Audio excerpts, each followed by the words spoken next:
تو اب آ جائے اس کے اوپر. میں صرف اب رجیم چینج کی بات کرنا چاہتا ہوں. دیکھیں پہلے تو مجھے جب میں نے وہ سائفر دیکھا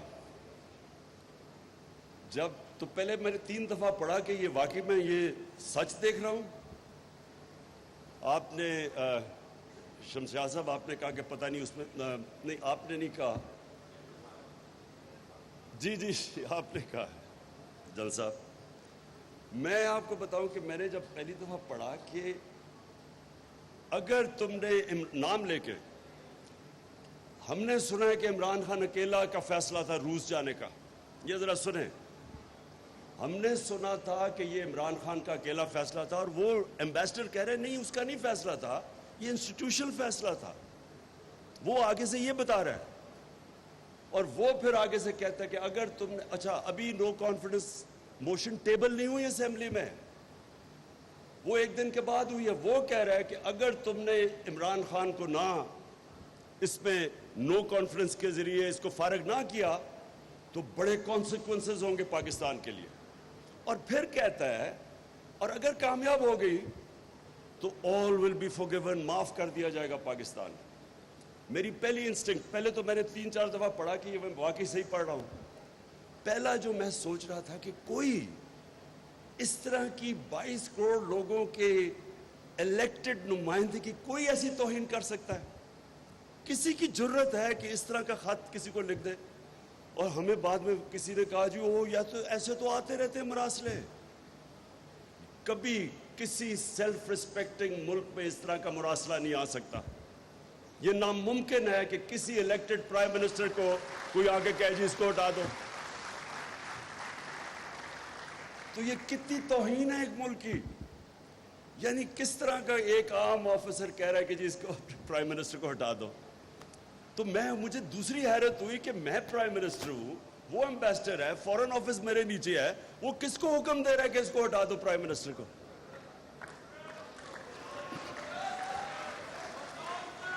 اور اس کے بعد ذرا تماشا دیکھیں. ایک دم اس کے بعد جناب اگلے دن وہ آتا ہے, نو کانفیڈنس موشن ہوتا ہے, اور ایک دم ہمارے اتحادی اور لوٹوں کو آتا ہے کہ جو مہنگائی بہت ہو گئی ہے تو گورنمنٹ نہیں صحیح چل رہی. اب یہ سنیں ذرا, پہلے 2 سال ہمارا پہلا اتنا مشکل سال تھا. مشکل سال اس لیے تھا کہ ہمارے پاس 6 ہفتے کے تو ریزروز تھے, ہم پیمنٹس ہی نہیں کر رہے تھے اپنی ایکسٹرنل لائبلٹیز کی. ہم لوگوں کو بھی نہ بتا سکیں کہ وہ روپے پہ پریشر پڑے گا, روپے نہ گر جائے. ریزروز ہمارے نیچے تھے, بھاگے پھرے کبھی ادھر اپنے 3, میں ویسے ان کا شکر بھی کرتا ہوں, یہ جو ہمارے 3 دوست تھے جنہوں نے ہمیں پیسے دیے, نہیں تو ہمارے پاس تو بینکرپٹ تھے ہم. پہلے تو ادھر سے مشکل سے نکلے اور بڑا مشکل وقت تھا, اور IMF نے پھر کنڈیشنز لگائی ہمارے پر, سختی کی, ڈیمانڈ سکویز کی, بے روزگاری تھی, چیزیں انہوں نے قیمتیں ہم نے بڑھانی پڑی, روپیہ گرا. جب روپیہ گرا باہر سے ساری امپورٹس مہنگی ہوئی, تو مشکل وقت تھا. اوپر سے کرونا آ گیا اگلے سال, وہ پھر سکویز کیا. تو ہم 2 سال تو بڑے مشکل تھے ہمارے لیے. اور شکر کریں کہ میں نے لاک ڈاؤن نہیں لگا دیا, جو ساری اپوزیشن بار بار کہہ رہی تھی کہ لاک ڈاؤن لگاؤ. لاک ڈاؤن کہتے تو ویسے ہی ہمارا بیڑا غرق ہو گیا تھا. جس دنیا میں ملک میں لاک ڈاؤن لگایا, ذرا دیکھیں تو صحیح, ان کی اکانومیز تو اجڑ گئی. ہم پہلے ہی بری حالات میں تھے. ساروں نے 3 مہینے میں نے سارا پریشر برداشت کیا, نہیں لگایا لاک ڈاؤن پوری طرح, اور اپنی اکانومی بچائی. یہی IMF تھی. ان سے میں نے بات کر کے کنسٹرکشن سیکٹر کے لیے کنسیشنز لی, کیونکہ روزگار تو انہوں نے دینا تھا. انہی کے ساتھ ہم نے بات کر کے اپنے تھوڑے ٹیکس کم کروائے, ہم نے انسینٹیوز دیے. تو 2 سال تو بڑے مشکل تھے. لیکن تیسرا اور چوتھا سال, 17 سال کے بعد, اب ذرا اکنامک گروتھ ریٹ دیکھ لیں. 17 سال کے بعد سب سے بہتر 2 جس میں ہماری معیشت اوپر گئی, جس میں ہماری ویلتھ کریشن ہوئی, اور سسٹینیبل گروتھ کی طرف جا رہا تھا. مطلب کہ سارے سیکٹرز گرو کر رہے تھے.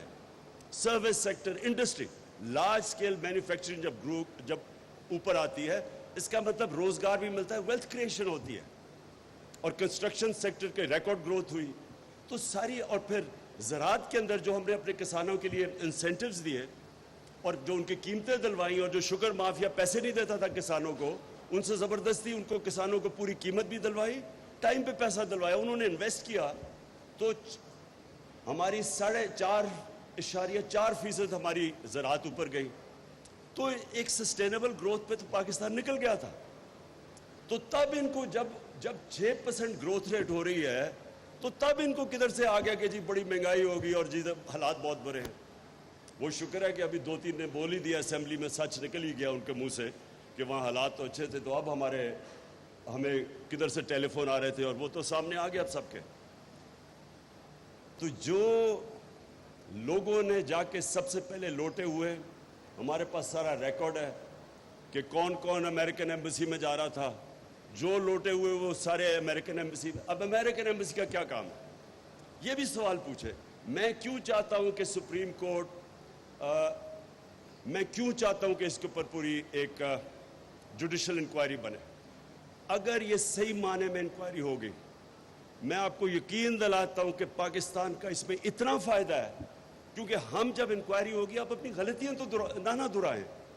جب آپ اتنا بڑا ظلم ہوا کہ آپ نے سارا ایک ملک جا رہا تھا صحیح ڈائریکشن میں, اور میں نے بائی دا وے جا کے اپنے نیوٹرلز کو میں نے بتایا, شوکت ترین کو بھجوایا بتانے کے لیے کہ اس وقت بڑی ڈیلیکٹ ہماری ریکوری ہے, دنیا میں کموڈٹی سپر سائیکل آیا ہوا ہے.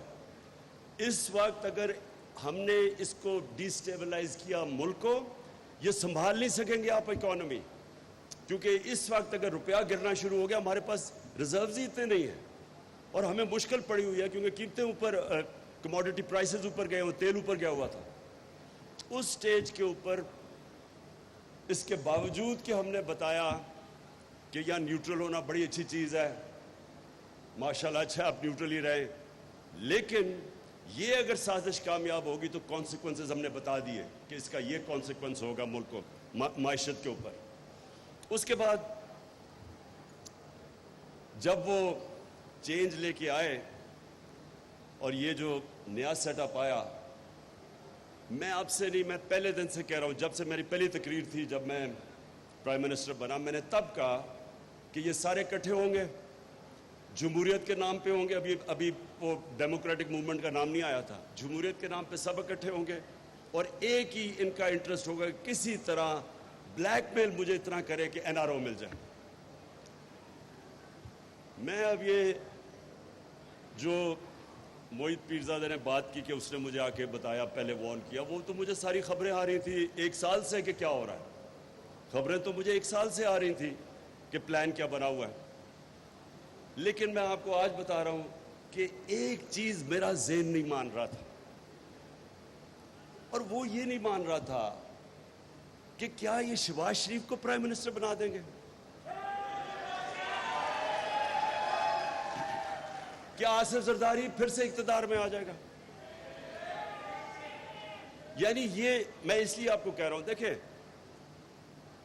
جو بھی پاکستان کا سوچتا ہے, جس کے باہر اربوں ڈالر نہیں پڑے ہوئے, جس کا جینا مرنا اس ملک میں ہے, تو وہ یہ سارے یہ سوال پوچھیں گے کہ وہ جو 30 سال سے 2 خاندان اس ملک کے اوپر مسلط ہے, میں نہیں کہہ رہا کہ انہوں نے یہ کتنے کرپٹ ہیں, آپ ان کے باہر کتنے اخباروں کے اندر ان کے اوپر آرٹیکلز آئے ہوئے ان کی کرپشن کے اوپر, انٹرنیشنل میں بات کر رہا ہوں, BBC کی ڈاکیومنٹریز آئی ہوئی ہیں ان کی کرپشن پہ, ہم نے تو نہیں نکالی.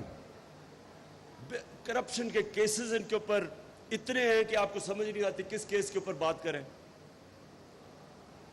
جو NRO-1 لیا انہوں نے, جو جنرل مشرف نے اتنا بڑا ظلم کیا اس ملک کے اوپر, میں نے سب سے زیادہ شور مچایا اس کے اوپر کہ وہ سرے محل جو آصف زرداری بار بار کہتا تھا کہ یہ ہمارا نہیں ہے, اور یہ انہوں نے کنٹیسٹ بھی کیس نہیں کیا جب پاکستانی گورنمنٹ نے انگلینڈ میں کیس کیا, وہ بیکیا اس کے پیسے پاکستان کو آنے تھے, $60 ملین پڑے ہوئے تھے سوئٹزرلینڈ میں, وہ پورا کیس میچور ہو گیا تھا, وہ پیسے پاکستان کو آنے تھے,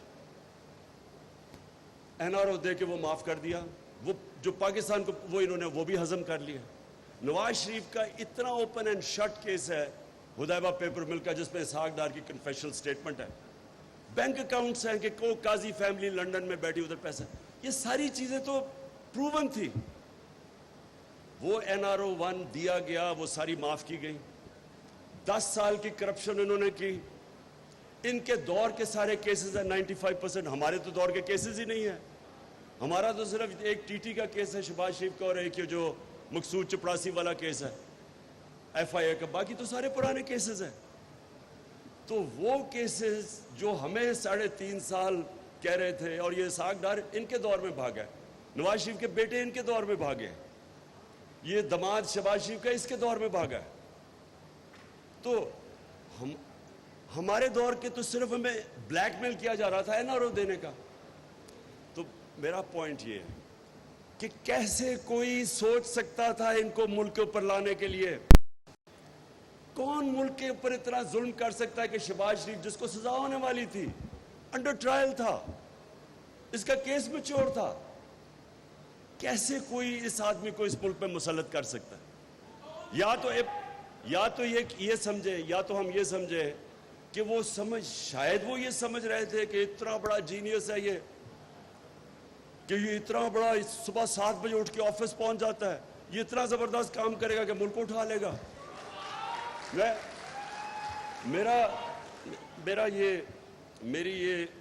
یہ تھوڑا شک ہونا شروع ہو گیا کہ وہ جو 50 ارب روپیہ شہباز شریف نے اشتہاروں پہ خرچ کیا تھا، جو ساری ڈیولپمنٹ اشتہاروں میں تھی، وہ شاید اس سے سمجھ گئے ہوں اشتہار میں اتنی ڈیولپمنٹ تھی. شاید وہ اس غلط فہمی میں تھے کہ یہ ایک دم ملک ٹرن راؤنڈ کر دے گا.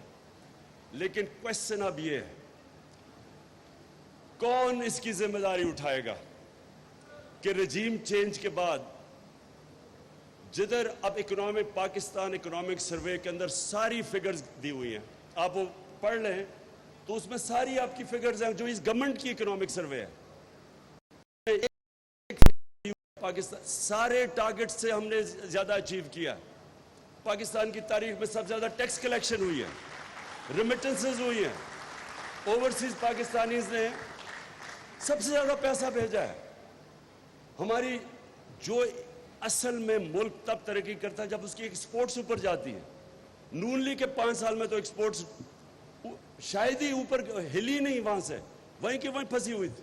ہماری ریکارڈ ایکسپورٹس تھی. اور جو پھر سے میں کہہ رہا ہوں زراعت جو ترقی کی، تو جب ایک ملک ادھر جا رہا تھا اور آج مہنگائی اسمانوں پہ اور اکانومی نیچے،